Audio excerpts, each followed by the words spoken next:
I believe there's a difference between being proud of certain things and being prideful.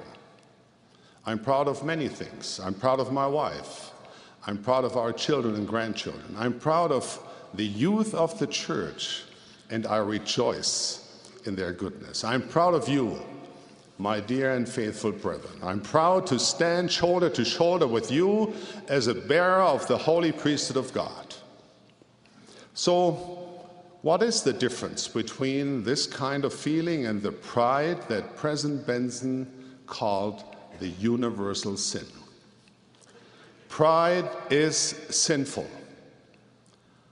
as President Benson so memorably taught, because it breeds hatred or hostility and places us in opposition to God and our fellow man. At its core, pride is a sin of comparison. For though it usually begins with, "Look at how wonderful I am and what great things I have done," it always seems to end with, "Therefore, I'm better than you." When our hearts are filled with pride, we commit a grave sin, for we violate the two great commandments.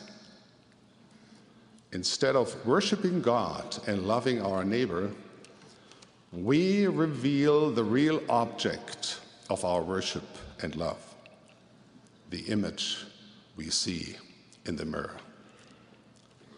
Pride is the great sin of self-elevation. It is, for so many, a personal rameumtom, a holy stand that justifies envy, greed, and vanity.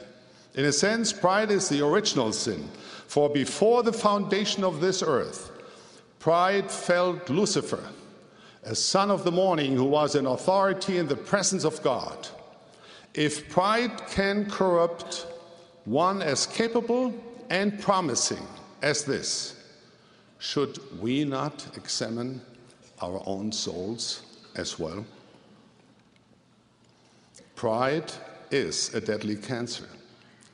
It is a gateway sin that leads to a host of other human weaknesses.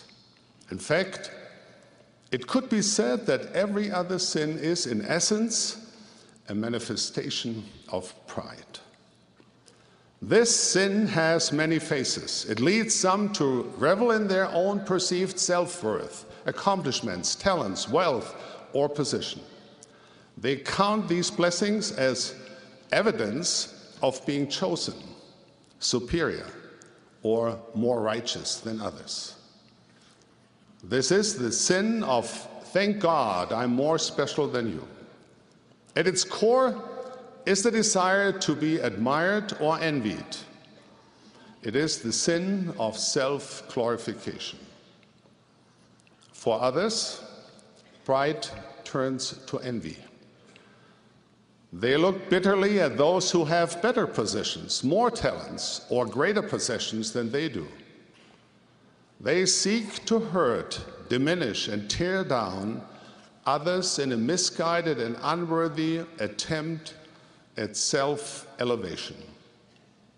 When those they envy stumble or suffer, they secretly cheer.